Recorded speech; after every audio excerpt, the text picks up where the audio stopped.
This is MacroVoices, the free weekly financial podcast targeting professional finance, high net worth individuals, family offices, and other sophisticated investors. MacroVoices is all about the brightest minds in the world of finance and macroeconomics telling it like it is, bullish or bearish, no holds barred. Now, here are your hosts, Eric Townsend and Patrick Ceresna. MacroVoices episode 493 was produced on August 14th, 2025. I'm Eric Townsend. Saxo Bank Commodities Chief Ole Hansen returns as this week's feature interview guest. And as usual, Ole brought a slide deck you won't want to miss. We'll talk all things commodities, from tariffs to energy to precious metals and much more. The second nuclear energy debate that I was originally scheduled to host tonight, August 14th, between Dr. Nick Turan and Oklo founder Dr. Jake DeWitt, has been postponed, unfortunately, due to Dr. DeWitt's travel schedule. We'll let you know when it's been rescheduled. And I'm Patrick Ceresna with the Macro Scoreboard week over week as of the close of Wednesday, August 13th, 2025. The S&P 500 up 191 basis points, trading at 64.66. This was a breakout to all-time new highs as AI continues to play its key leadership role. We'll take a closer look at that chart and the key technical levels to watch in the post-game segment. The U.S. dollar index down 41 basis points, trading at 97.79. The September WTI crude oil contract down 264 basis points, trading at 62.65. A breakdown of the June-July lows demonstrates the continued selling pressure. The October RBOB gasoline down 104 basis points, trading to 191. The December gold contract down 73 basis points, trading at 34.08. Gold has been receding from its highs after a failed breakout attempt. The September copper contract up 204 basis points, trading at 450. Uranium up 49 basis points, trading at 72.50. And the U.S. 10-year Treasury yield up 1 basis points, trading at 424. The key news to watch this week is Friday's retail sales and the University of Michigan inflation expectations number. And next week we have the FOMC meeting minutes and the flash manufacturing and services PMIs. This week's feature interview guest is Saxo Commodities Chief Ole Hansen. Eric and Ole discuss the impact of tariffs on the copper market, oil market dynamics, gold and silver market, and the rare earth elements. Eric's interview with Ole Hansen is coming up as MacroVoices continues right here at MacroVoices.com.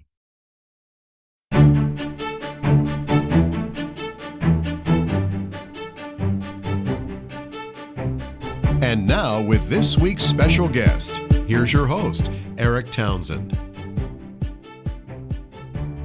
Joining me now is Saxo's Commodity Chief, Ole Hansen. Ole prepared a slide deck to accompany today's interview. Registered users will find the download link in your Research Roundup email. If you don't have a Research Roundup email, just go to our homepage, macrovoices.com. Look for the red button above Ole's picture that says looking for the downloads.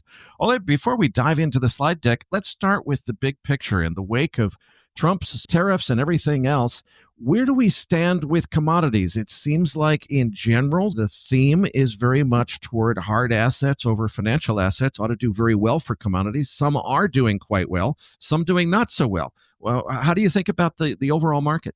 Hello, Eric, and thank you very much for having me back. Interesting times, to say the least, and also developments that obviously are impacting the commodity space as we see it. We've seen some big moves already this year, and a lot of that is obviously to do with the world as we see it. It's the uncertainty that's still prevailing that's driving demand for hard assets, especially for the investment metals. We're seeing an energy sector that is fairly stable. Questions about the lack of about oversupply in the short term. Also, a bit of a difference between, I would say, what the forecasters are looking for and what the prices are currently telling us. So there's a bit of a mismatch that needs to be explained. We have shenanigans going on in some of the markets, some of that driven by tariffs, which is really creating some uncertain time for traders. Great opportunities for some and big losses for others. So that's also part of the developments. And then I'll say from a food perspective, even I don't think many people really feel that food prices are behaving nicely. I think if we look at the prices in Denmark, it's really going in the wrong direction. But actually looking at the producer level, we're having another very strong production year. Key crops are at multi-year lows. We got ample supplies. We also know there's a meat story in the US where cattle prices have gone through the roof as well this year. So generally a mixed bag. We're trying to not to get too involved in the day-to-day noise, but at the same time, we also have a market which is trying to work out what's going to happen to Fed policies, what's going to happen to interest rates, and what's going to happen to the electrification, the energy transition, how is that going to impact? What about geopolitics, the deglobalization, the reindustrialization, especially in the US? So a lot of things, which I think ultimately, Eric, in the short term, creating a lot of noise, perhaps not the best or the strong moves that we perhaps have been looking for, but I think ultimately still setting the foundation for strong gains in the future, and also creating the reason why investors should not be ignoring commodities, but at least have that as part of their portfolio. Diving into the slide deck, we've got the commodity performance overview chart on page 2. Precious metals, the big winner this year. Orange juice, the big loser. What's going on why don't we just talk through these first few slides that talk about the commodity performance generally. Give us an overview of where we're headed in this market. Well, if you look at precious metals, it is a phenomenal returns. We've seen 30. This is more or less up to date, and again, these are total returns. So we have to remember that one thing is what the futures price was at the beginning of the year compared to now. You have to just take into consideration the rolling of contracts, the cost to carry, and so on, and also whether there's tightness or not. So these are total returns. Gold is up 30%. Still same with silver. So they're really having a strong year. There's a bit of a pause right now. I think we're waiting for either probably Jackson Hole as the next major potential trigger, but then also whether we are seeing a dovish tilt from the FOMC towards lower rates that could lead to the next move higher. And I think one which I think I've been calling it a sleeping beauty for quite a long time, and finally it woke up and took off, and that was platinum. And really, it is the best performer this year, up 50%. We're just consolidating right now, but I think there's perhaps still some further upside to be had there, especially if gold continues to higher, because then platinum looks historically very cheap. As I mentioned, the energy sector is fairly low, but it's interesting there to note that the WTI and Brent on a total return basis are down a couple of percent, but if you look at the futures price, it's probably down more than close to 10%. So that's obviously the backwardation in the futures market that supports a long position there, which is underpinning or reducing the loss that the price action otherwise has dictated. The copper market, or the industrial metals in general, doing very well. We can talk about the tariffs and the big jump we had in copper, but it seems like data from China is holding up. It is still the world's biggest consumer of raw materials, and that's providing some underlying support. And then this whole weakness across the grain sector. I was at a party at the weekend. I met a farmer who's got a massive production here in Denmark, and he was complaining already, and that's how it is. When prices are too high, that tends to be signaling low production, which is not good. But now prices are low, and that's signaling very high production. And he says, I just have to work even harder because I have to shift all this production to make the money I would have in another year where prices were higher, but perhaps where the production was lower. So, but that's good for the consumer. Ultimately, we have ample supplies for the coming winter. Then elsewhere, the livestock sector is really it's really a U.S. story. These are U.S. traded contracts, and they really mostly reflect what's happening in the U.S. market, where there is some tightness right now. And then the software, some of these massive moves, which were rather related in cocoa and coffee, they have abated somewhat recently, but still holding above long-term averages.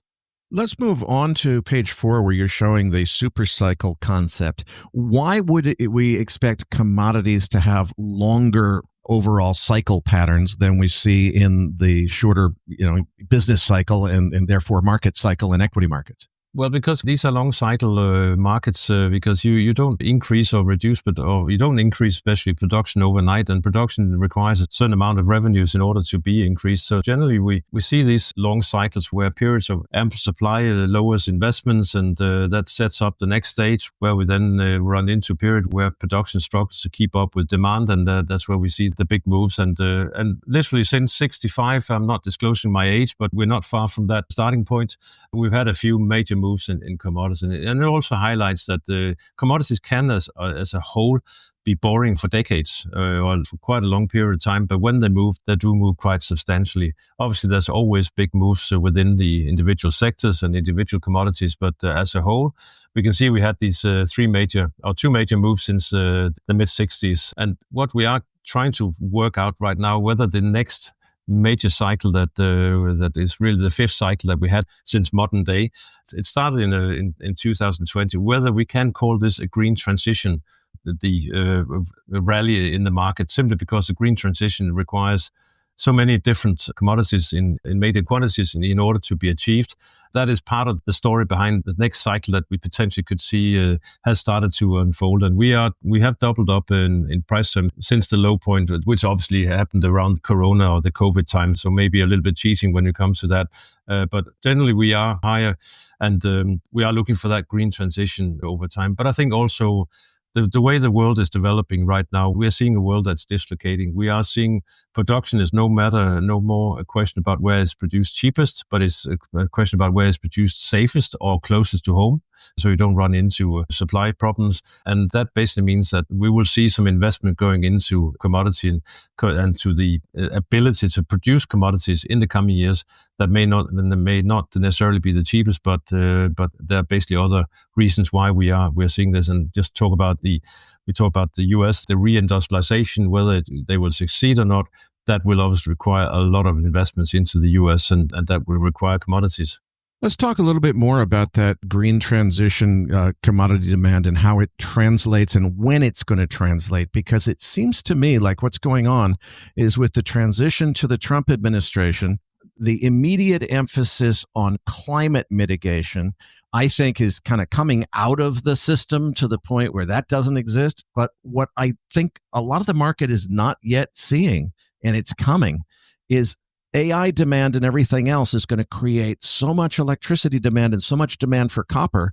That aspect of copper demand, which is driven by something else, I think is going to be even bigger than the climate-driven copper demand that was perceived previously.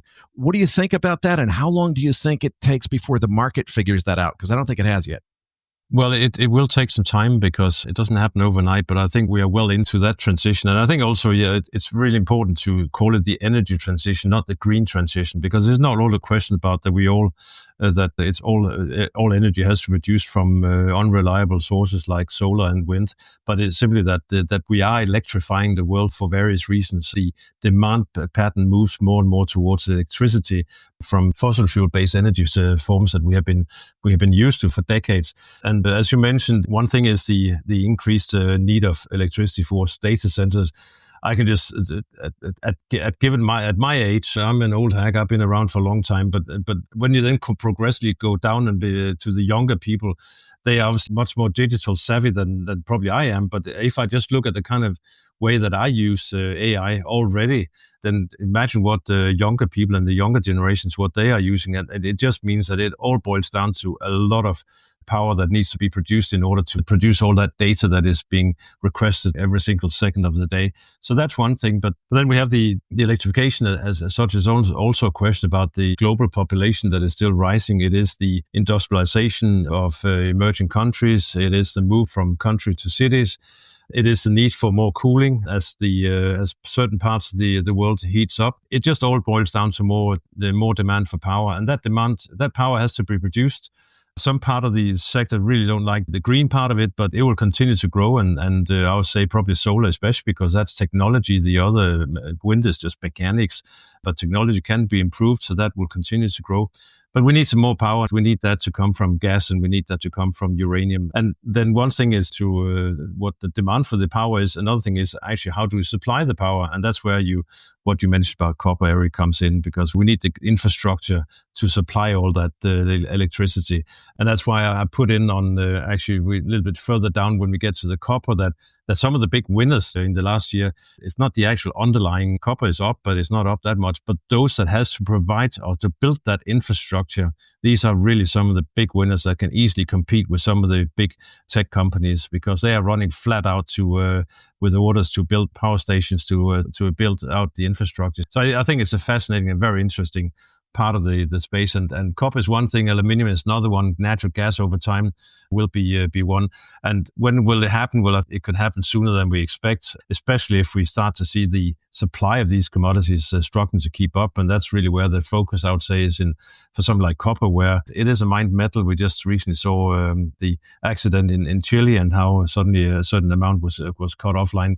But if the numbers that are being thrown around in terms of how much more copper we need in the coming few decades compared to the past, then we will be struggling. We will be very busy. And copper needs to reach levels that really incentivizes miners to go all out or go all in. Ola, with respect to copper, I want to talk specifically about page 10 because this has been bothering me. Something that's very clear to me is that President Trump and Secretary Bessent, clearly they've got some policy objectives that they feel are very important for the country. That's great. I don't think they're taking seriously enough the collateral damage that they're doing in markets because as you're showing on the left side of page 10, the European LME copper market looks just fine. It looks like a healthy market. The U.S. copper market looks like a nuclear bomb just went off, and it's all a result of this market being effectively whipsawed up and down by President Trump intentionally giving misleading, bluffing as part of his negotiation around tariffs. And I guess what's on my mind is, look, the president has the authority to bluff about such things if he wants to. Do they understand what it's doing to markets? And would you agree with me that the damage that happened on this technical chart, that triggers a lot of technical funds, a lot of CTAs, trend followers. They're going to be potentially doing things in markets that create recession-invoking risks as a result of what I think, I'm on a soapbox here, obviously, is what the president and Secretary Bessent just did to the American copper market. Am I crazy? Am I exaggerating to have this reaction? Well, if you're crazy, we're probably both crazy because it's the line of thought that I have as well. Because tariff has become a very popular weapon to use as a negotiating tool, but obviously tariff only works if you really are sure that you have the alternatives in place. Because tariffs is all about. One thing is to make some extra revenues, which again can always be discussed. Who's paying for it? I don't think we should get into that. I think most people has a clear understanding of who pays for tariffs. But another thing is, if you raise a trade barrier, that is obviously in order to incentivize production at home, and this is where this thing just went off rail because you even contemplating adding tariffs on a metal, which is paramount important for the U.S. As every other country in the coming years, not only given the reindustrialization that the U.S. wants to embark on, but also this being number one within AI and data centers and so on. It just simply doesn't make any sense that you suddenly make domestic copper prices 10, 20, 30, 40% higher than what your competitors elsewhere are paying. So the fact that you can increase production and increase in production in copper in the US may take 5 to 10 years at the minimum. The fact that refining, which is obviously a major issue because a lot of copper not refined, the scrap copper in the US is being re-exported simply because there's no refinery capacity in the US to switch the scrap back into refined copper. So that's really where they should start. Who wants to run these businesses? And so all in all, this was one step too far. This was certainly hitting a market where the potential or the gains he wanted to achieve from raising tariffs were not going to be successful or going to be achieved anytime soon. And the only thing you succeed in was raising prices domestically at a time where for critical metal that will be in hot demand. And it has created some major disruptions now across the global market. And it's clear for all to see that the winners here are the physical traders who've been able to handle or source copper around the world, depleting stocks levels in Europe and in Asia and shipping it to US, sell the futures against, as long as you get the copper onshore before the tariff wall was erected. And that basically created a windfall. But as the tariffs were suddenly removed or taken off the table, then obviously the spread had to come back to a normal. And in the short term, there's probably a risk now that the US is stuck with a lot of copper that they don't need, and that now needs to find its way back into the market. So we could potentially see a period where US traded copper, so high-grade copper futures, may trade at or perhaps even below international prices. Well, it certainly seems to be the case. My call on this was, boy, the way we just got whipsawed here, this is a buy the dip opportunity on copper. I think I'm the only one buying this dip. It certainly feels that way. It will take some time to even out, but at the same time, as long as the cost of storing it is not too high, then demand will be there in the coming years. But it was, I would say, a wake-up call for the administration that tariffs cannot be applied to. It doesn't fit every product that the U.S. would like to onshore. Well, Ola, I got so excited about copper that I skipped ahead a little bit. I want to go back to page 7 where you brought up rare earth elements. That's stuff like neodymium that they make the magnets out of and so forth. This graphic on the right is a little bit disturbing to me. You've got 70% of what we rely on. And by the way, some of what we rely on this stuff for is weapons systems, like important national defense stuff. So 70% of this we get from China. That's the country we're trying to start a war with. 13% comes from Malaysia. That's a country that would, in a war situation with China, almost certainly fall under China's pressure, that we wouldn't be getting any favors out of Malaysia. What could go wrong in this story? Well, a lot of things can go wrong. And what China has obviously realized that even though rare earth in terms of turnover, in terms of monetary value is relatively small, it is paramount important. And the same thing goes for Europe. I mean, we've fallen asleep by the wheel. The production of rare earth is done in China because they have the refinery capacity, but the rare earth is not rare as such. It's found across the world and can be dug out of the ground. But the rarity comes in the production of, or the refining of all the material in order to get these small amounts of individual rare earths. And that's really where China holds a lot of cards right now. And we'll see how that plays out, but they do have a you can almost call it a weapon that the US cannot mitigate anytime soon. But we have obviously seen some steps being made both in the US but in general outside at China, and that's where probably I hit myself a little bit over the head with something, because it's clear that there was going to be a very big focus on US production capacity or ability of rare earth, and there's really only one major company, which just a few years ago were almost non-existent, MP Materials. It's gone up 300% since late May, and because they've also made a contract, I believe, with Pentagon, they will get all the finances they need to try to achieve some of this independence from China. But there's also other countries around the world probably will come in focus in terms of being able to deliver some of these rare earths. But again, rare earths, and we all put them into one box. But as you mentioned, a lot of these are specifically used in they are all in high technology, but also within the weapon industry. And some of these are just extremely difficult to get hold of. So for now, it's probably one of China's biggest cards they hold against the US because of the importance, even though in terms of size, it's very, very small. It seems to me like there's a potential speculative trade here, which is I think President Trump very much wants to secure America's access to all critical things. When he figures out that there is a problem here, and frankly, I think he thought that he was going to negotiate to get Ukraine's rare earth elements, and it took a while before he figured out that Ukraine doesn't really have rare earth elements, despite Javier Blas jumping up and down for weeks on Twitter saying, hey guys, it doesn't make sense. What would be the play? Let's imagine that President Trump figures this out and says, we can't be just reliant on China for rare earths. We've got to go and make a deal with country X and get all of their rare earths and lock them up for us because we can't have this risk with China. Where would the play be? How do we front run that and get ahead of President Trump figuring out this play? Oh, that's a difficult one. Probably have to be some of the countries where there are established production already. But again, it all boils down to who wants to build up this refinery capacity, which, as far as I understand, is extremely polluting and is a very dirty job. Hence, the reason why the countries in the West had basically said, well, let someone else take care of this and we'll just buy the finished product. I haven't got the answer. The only thing I know is it's going to be extremely expensive because setting this up, and from an environmental perspective, there also has to be some compromises, I think, found in order to be able to set this up. And the same thing goes for something like copper refining. Again, it's not the cleanest of businesses that you can find out there, but comes paramount important, then it probably will be done. But the question is who will do it and where it can be done. So I haven't got a good answer to it, but I think it will still take time.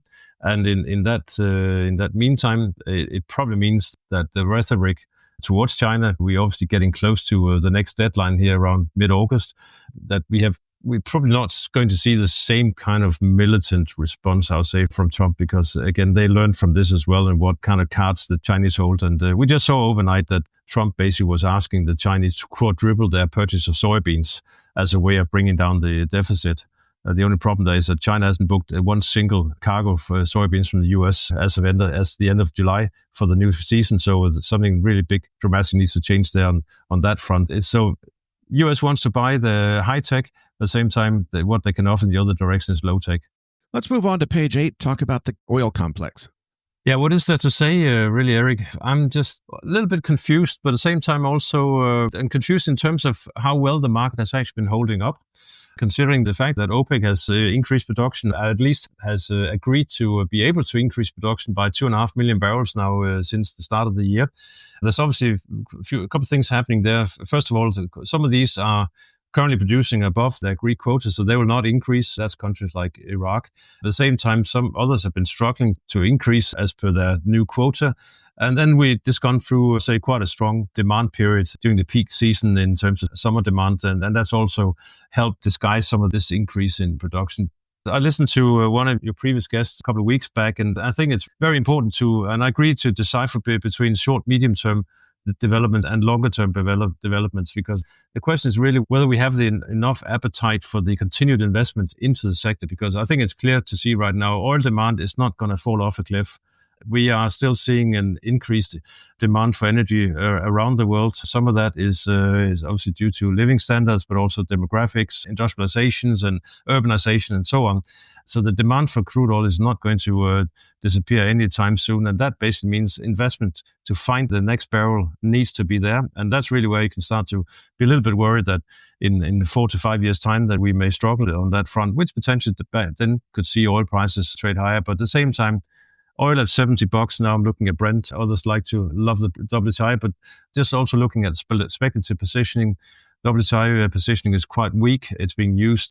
It has become a little bit of a domestic market, even though it's still the main futures market. Brent has been trying to preempt any impact of potential secondary sanctions against Russia and also this increase in production from OPEC. So I think it will be struggling above 70, at least in the short term. But I think the longer term trajectory is still for higher prices. And that also means, even though we're not seeing the price really moving, going anywhere fast, we still have a market that is somewhat backwardated. And that basically means that, as I mentioned earlier, even though the futures return so far this year is around minus 10, 11%, the total return is actually only down 2%. It's not costing a lot to try to bet on higher prices in the future. But at the same time, I'm still a little bit concerned that as we move into the autumn months, that we could see this overhang of supply start to have a negative price impact, and we potentially could trail back down towards the low end of that range we have established, and as you can see on slide 8.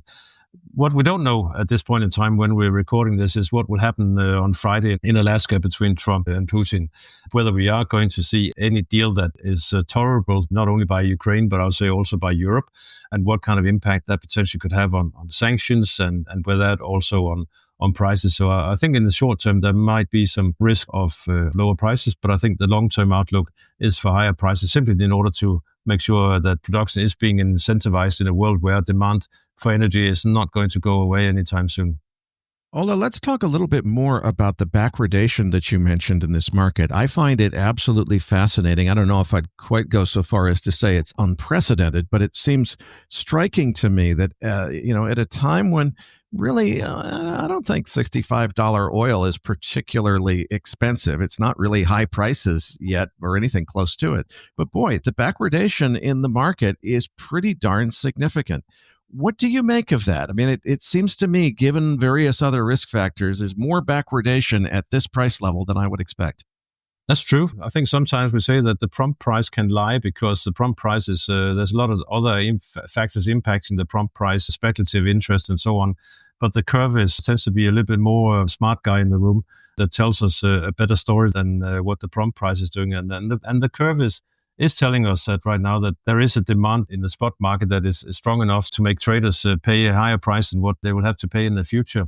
And looking at if now we're flipping a little bit around, but yeah, if you take a look at slide 14, where that's talking about the cut report, we can talk about that later. But just on the far right-hand side of this table, which I produce on a weekly basis, I just show the 1 year spread between, basically between spot, the front contract and the 1 year.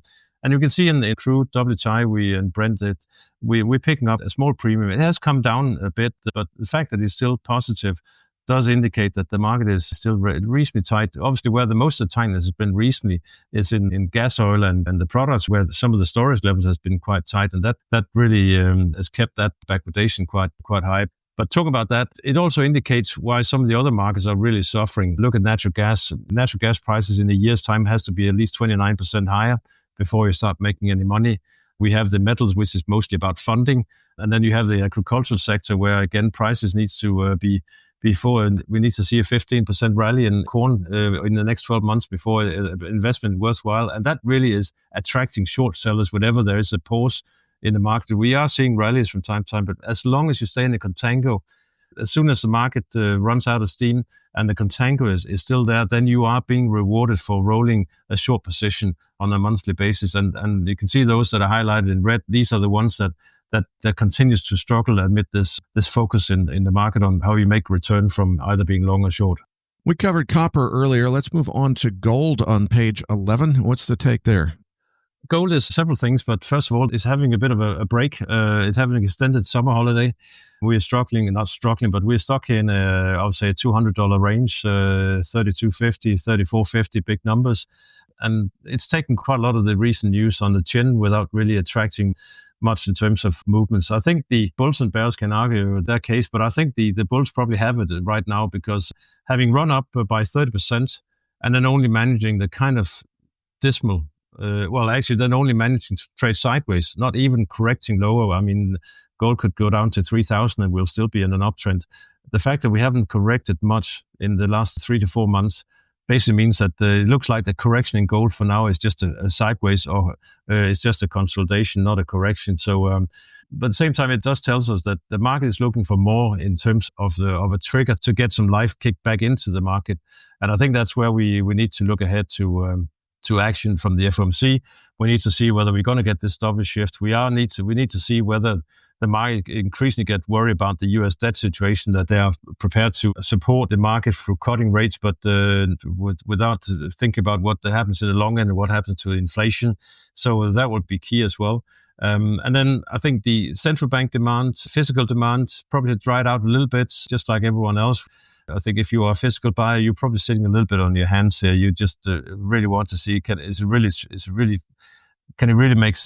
make sense that we're not having any 10 or 15% correction after such a big run up? Once and if we take out these highs, which I think we will sometime into the autumn months, the next move could be quite significant. And I put in some of the reasons why precious metals still is such in demand. I think the key is it's political neutral. It's compared to other investments. It's recognized, and it's not linked to any country's creditworthiness. And I think that will probably be an increased focus in the coming years. Now, some people are saying, okay, this gold market has already had its move. Silver has been lagging. Boy, the trade here has got to be silver. You want to be in silver because gold already had the move. It's silver's turn to catch up. The counter argument is, wait a minute, what's driving gold has primarily been central bank purchases. They're not going to buy silver. There's no reason to expect them to buy silver. Stick with gold. What's your take on that? That has been one of the reasons why the gold-silver ratio has been ticking higher, simply because silver has not been enjoying that underlying demand. And that also means that whenever we've seen a small correction in gold, silver has corrected by a lot, because it just felt like every time there was a correction in gold, there was this big clunking fist just being put in under the market, just picking up whatever came to them. Silver didn't have that luxury. So it is still gold, but on steroids. And that basically means that the movements are big, but also the rewards are similar big as well. And I think at this point in time, with 55% from industrial applications, some of them that will experience an increased demand in the coming years, with above ground inventories, stock levels relatively weak, with the production not being price sensitive, simply because silver is mostly produced as a byproduct from other mined metals. So it's not as if suddenly silver goes through the roof that you will increase production from mining. That has to be tied with some of the other metals. And I think that's recently the fact that silver has been holding up as well as it did after the collapse in the copper price in New York, that also speaks volumes. So both silver and gold currently up 30%, if a bit more than that. And you just have to look at the chart there going all the way back to 2010. In order to buy gold at these levels, you have to believe that it will hit a new record high. If you buy silver here, we're still quite a few bucks below that record high from 2010 or 11, which also makes it an easier proposition for some to trade. Let's move on to grains on page 13. It's almost been a perfect storm of bearish news this year. It started up just as we started the planting season. There was a few concerns, not only the U.S. weather-wise, but also in the around the Baltic Sea. But that really, no, not the Black Sea. But that really has been put to rest, and we got a monthly report coming out from the U.S. government on Tuesday, I believe, just before this one goes out, which will give us an indication of where the U.S. government sees production this year of corn and soy. And now we are looking for some bumper upgrades. So what does that do? Well, it basically means that if you are short in grains, you are not only seeing the prompt price moving down, but you're also seeing a monthly or whenever you roll your contracts being profitable. We need to see some tightness emerge in the spot market for this trade to unravel, but and we're not going to see that for at least the next 6 months. We know the next big season is the next South America season, so we need to get. So I'll say 6 months down the line. So obviously there can be movements in between. Again, if China signs a deal with the US to buy a massive amount of soybeans, that could shift the tone. But right now, speculators are holding on to quite elevated short positions in corn, and wheat has been short. They've been holding short position in wheat, as you can see on that little insert, all the way back since 2022. For 3 years non-stop, there's not been a net long position in the wheat market, and that just highlights the predicament that this market is in. So the combination of prompt prices under pressure and the contango in the market basically makes very profitable trades for speculators in the futures market. One of the most powerful tools that we have in commodities markets for gauging investor sentiment is the commitment of traders reports published by the government. Those reports in their raw form are pretty cryptic and hard to read. You provide a free service, completely free as I understand it, to anybody who wants it, to basically reshape that data into a much more user-friendly graphical form, as we see here on page 14. Tell us a little bit more about that, including where people can get a hold of it.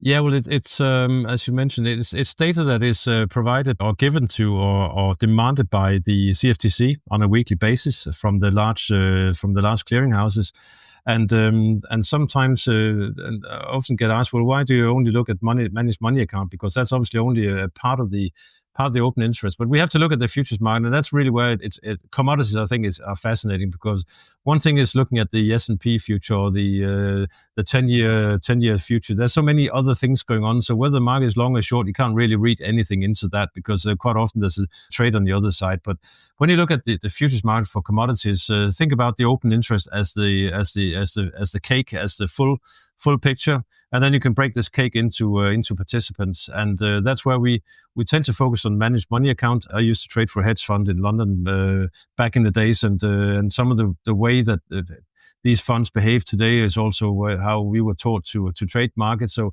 it basically means that they are not married to their positions. They seek a divorce if something goes wrong, and that means as well they're very responsive to any change in the technical or the fundamental outlook. So that's why we keep a track of what the managed money traders are doing. That's hedge fund CTAs and others basically doing trading for leverage, trading their investment on a leverage, and It boils down to obviously long and shorts, and with the nets. And what we watch is obviously how the net position, how it develops over time. It gives us an idea about how extended, or if something starts to get a bit extended, then there has to be a darn good reason for that to happen. And at the same time, also gives us a warning sign that if there is any change in the outlook, then potentially there could be a bigger than expected move, simply because some of these positions that need to be reduced, and these are big. A lot of these traders are like oil tankers.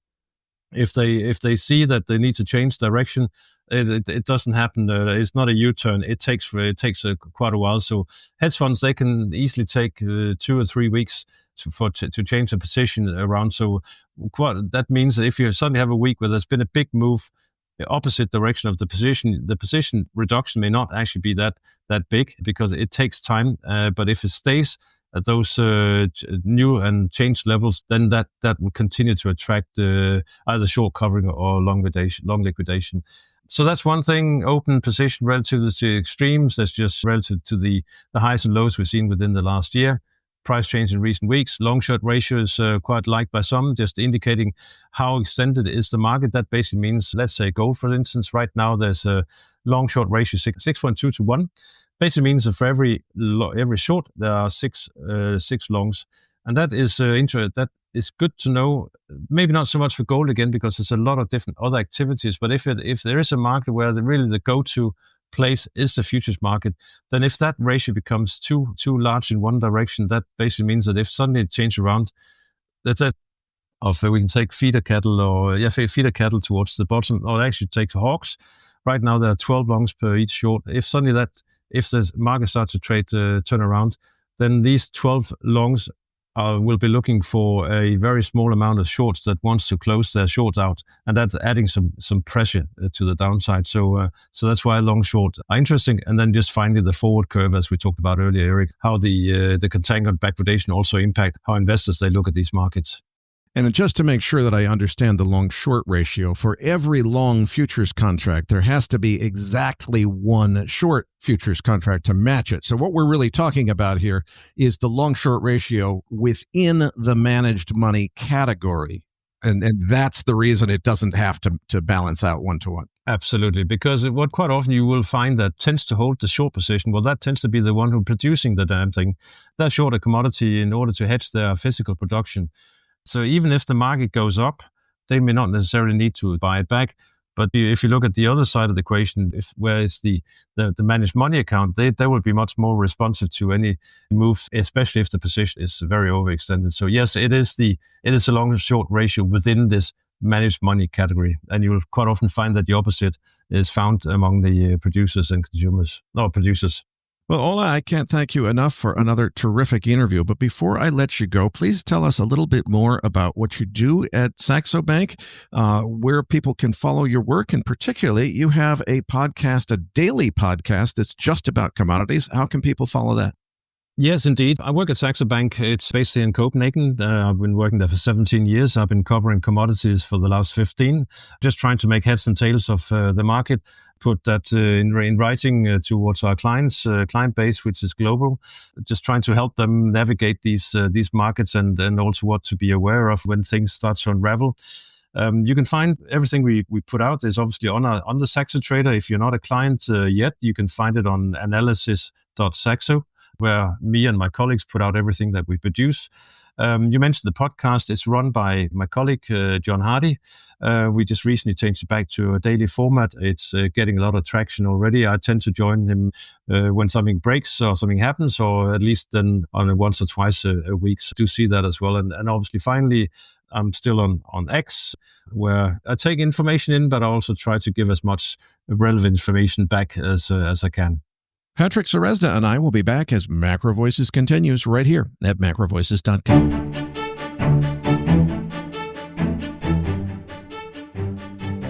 Now, back to your hosts, Eric Townsend and Patrick Ceresna.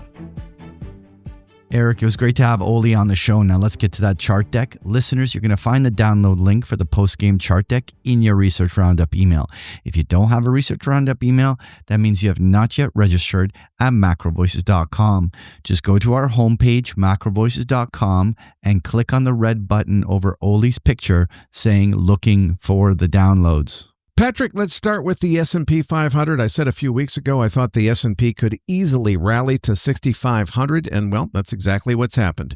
We're technically overbought here, but with the usual caveat that therefore a pullback is probably in order. I think eventually this rally can continue higher until there's a bearish catalyst. A hot inflation report was the risk. That's behind us now, at least till next month anyway. Everybody's acting, though, as if this Ukraine war ending is almost a done deal. I'm going to say more skepticism is warranted. I hope it's close to a done deal. Let's see what weekend actually brings. Patrick, what are the charts telling you in terms of the S&P?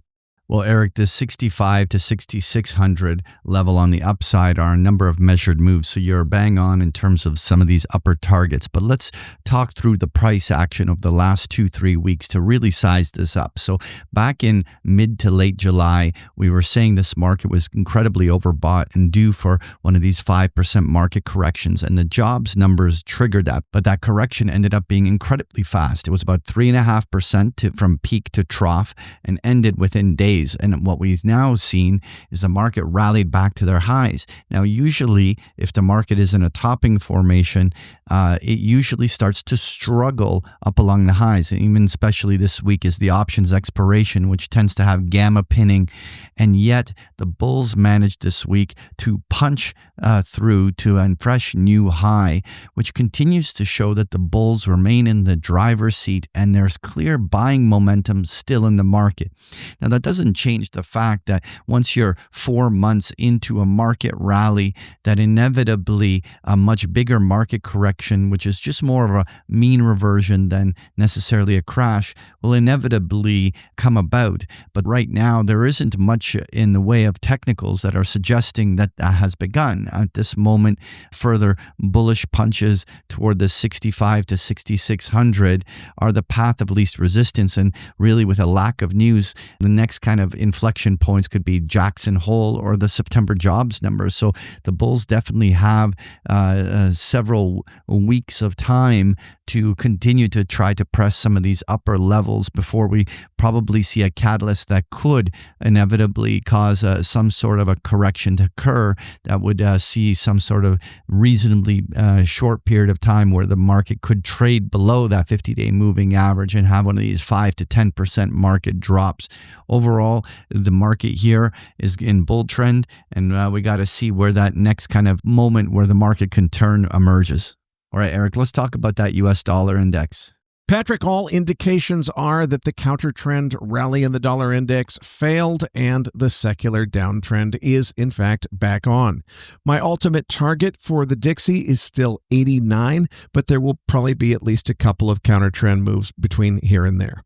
Well, Eric, we're over a week now of trading below the 50-day moving average. More importantly, all rallies are failing, which basically means that that short-lived rally that we saw in late July on the upside of the dollar immediately got derailed by the jobs numbers, and we're now trading back to some key support lines, which are all established around the 97 level on the dollar index. But the most important thing to think about is where the weakness in the dollar is coming from. And it's coming from the European currencies, the two currencies that continue to actually drive much of the weakness in the dollar is the euro and the pound sterling. The yen and the Canadian dollar and Aussie dollar are much more muddled and certainly not where there is any momentum. So really, if the dollar was to have a big breakdown move down to 96 or 95 on the downside, it almost certainly looks like it will be coming from a breakout to fresh highs on the euro or the pound sterling making an advance. So those are the two currency crosses that I would continue to focus on to seeing whether dollar index is still destined for a little bit more weakness. All right, Eric, let's move on to crude oil charts. Well, as of Wednesday's close, we were below all the moving averages, looking pretty darned ominous as of the close Wednesday. As of recording time, early Thursday morning, the overnight session saw an attempt at least to try to rally back up to the short-term moving averages. If we can get back above the 100-day moving average at 63.50 on the September WTI contract and stay there, okay, maybe the bottom is in, but so far, until we see any real sign of a reversal, the trend is down. We took out the moving averages. That probably portends lower prices still to come. Yeah, Eric, those support lines from June and July around the $65 level where there was a Fibonacci retracement zones completely gave out. And we are now trading, again, over a week below the 50-day moving average in pure distribution.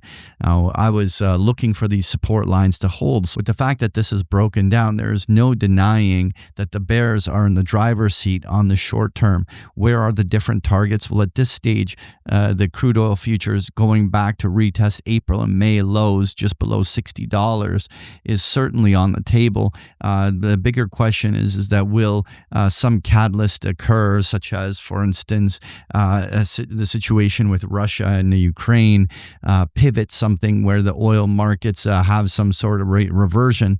I think that there is geopolitical risks that could trigger that, but at this stage, we would need a meaningful rally above $66 on crude oil for us to undo the technical damage that's being done right now. Right now, that primary downtrend is intact and one has to be respected.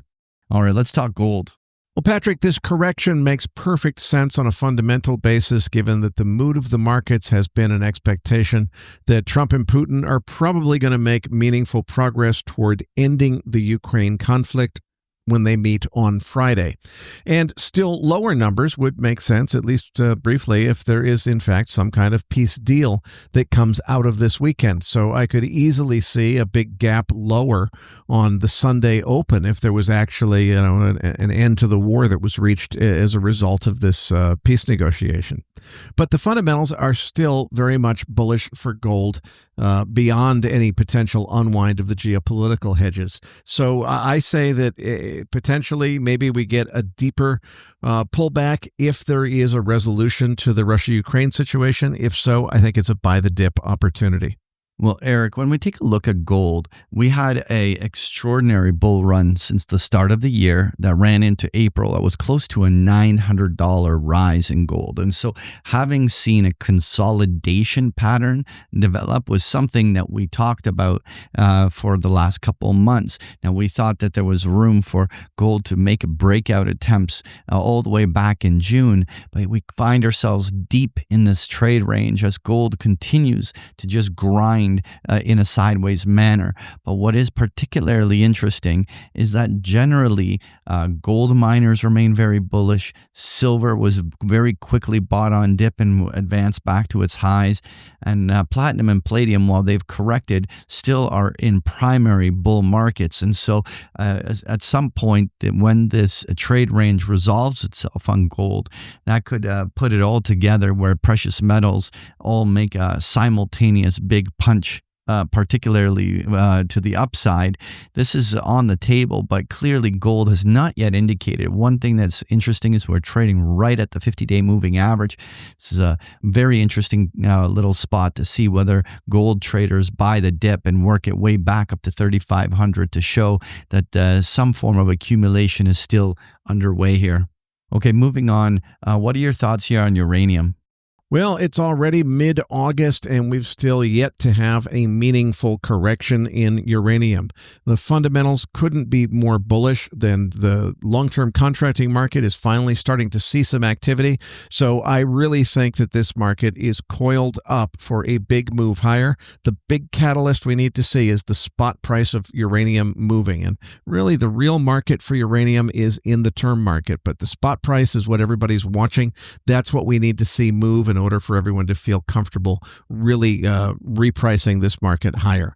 My one big fear is everybody who's at all interested in or open to this kind of investment is pretty much already all in, as am I. We're all convinced that this market is really going to take off after the WNA conference, which has been a reliable seasonal catalyst in the past for the beginning of buying season for the long-term fuel contracts. Now, I think there's plenty of sense for that to play out exactly as all of us are expecting. If what we see is the spot price of uranium catching up to the term price, moving higher after the WNA conference as the physical buying and the actual market starts to heat up, I think that really green lights the market moving much higher.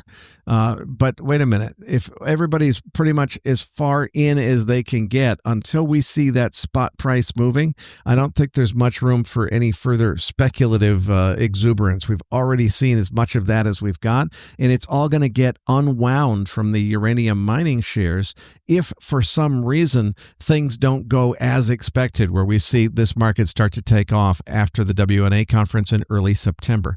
So, let's say there's a broad market risk event that also happens after Labor Day. If that happens and it potentially sucks the uranium market with it, and then a whole bunch of people who were just sure that it had to take off and ended up getting over leveraged on margin get shaken out of their trades, it gets ugly very quickly. So that's what could go wrong. But frankly, I just don't see how that could happen unless there was something outside of the uranium market, such as a broad equity market risk event, in order to catalyze it. I can't see it happening other than that or something like a worse than Fukushima-sized nuclear disaster someplace. Short of that, I just don't see how this market can't move higher. These nuclear reactors have to have more fuel.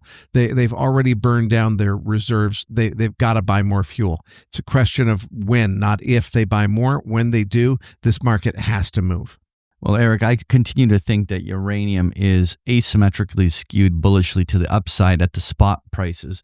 But at this moment, it continues to be incredibly quiet. But when we get to the equity side, the equities have had just an extraordinary run on the upside and are finally showing some little heaviness.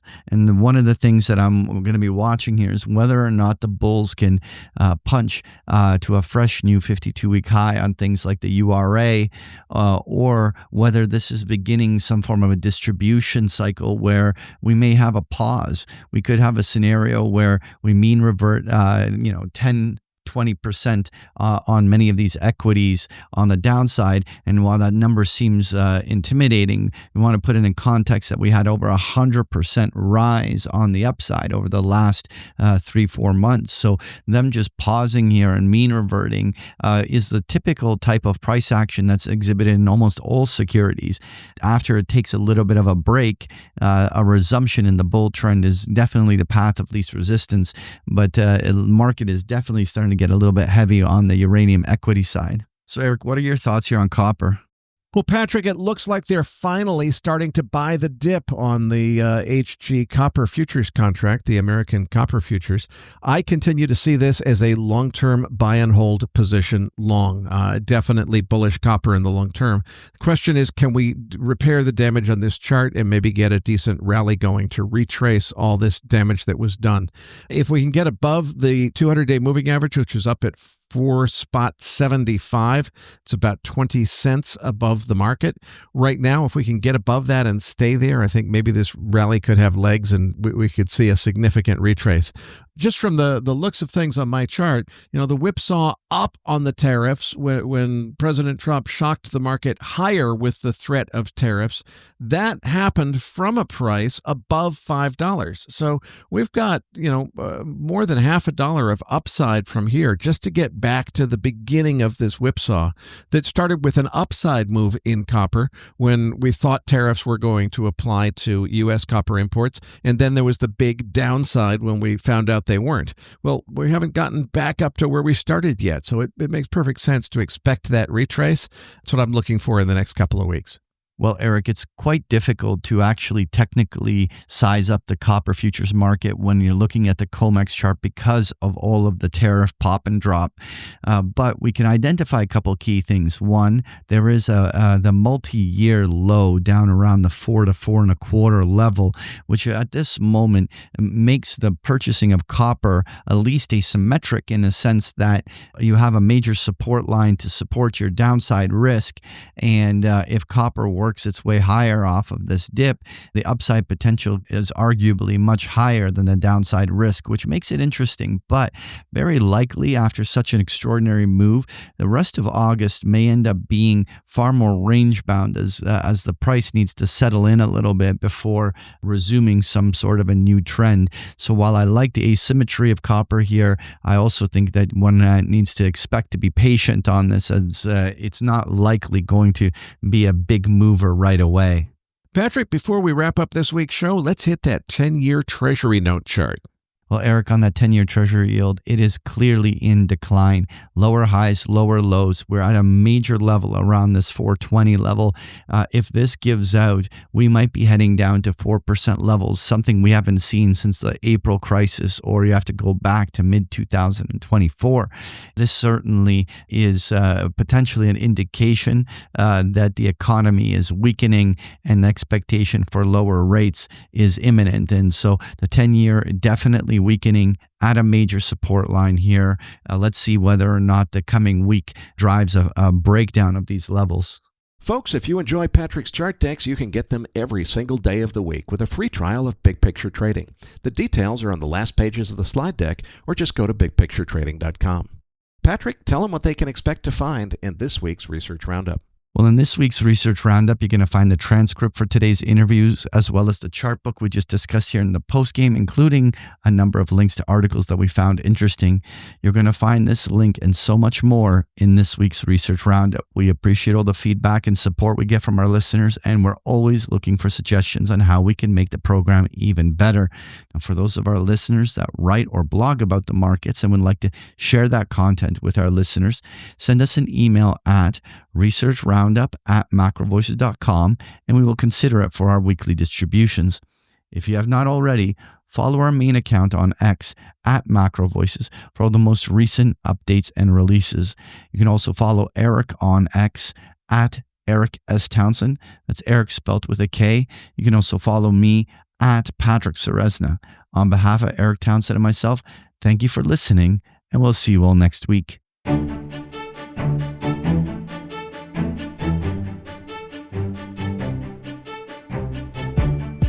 That concludes this edition of MacroVoices. Be sure to tune in each week to hear feature interviews with the brightest minds in finance and macroeconomics. MacroVoices is made possible by sponsorship from BigPictureTrading.com, the Internet's premier source of online education for traders. Please visit BigPictureTrading.com for more information. Please register your free account at MacroVoices.com.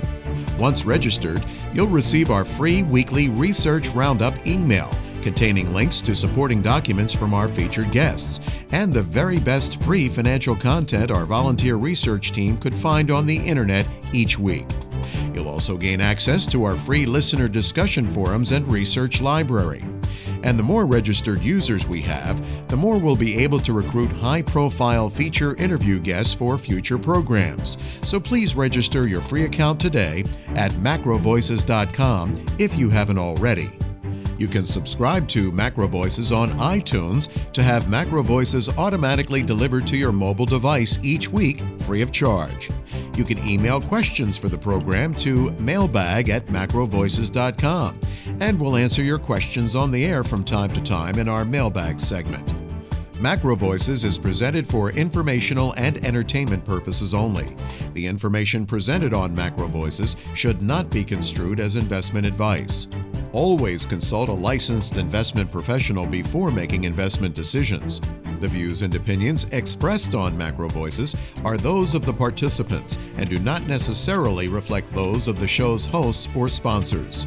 MacroVoices, its producers, sponsors, and hosts Eric Townsend and Patrick Seresna shall not be liable for losses resulting from investment decisions based on information or viewpoints presented on MacroVoices. MacroVoices is made possible by sponsorship from BigPictureTrading.com and by funding from Fourth Turning Capital Management, LLC. For more information, visit macrovoices.com.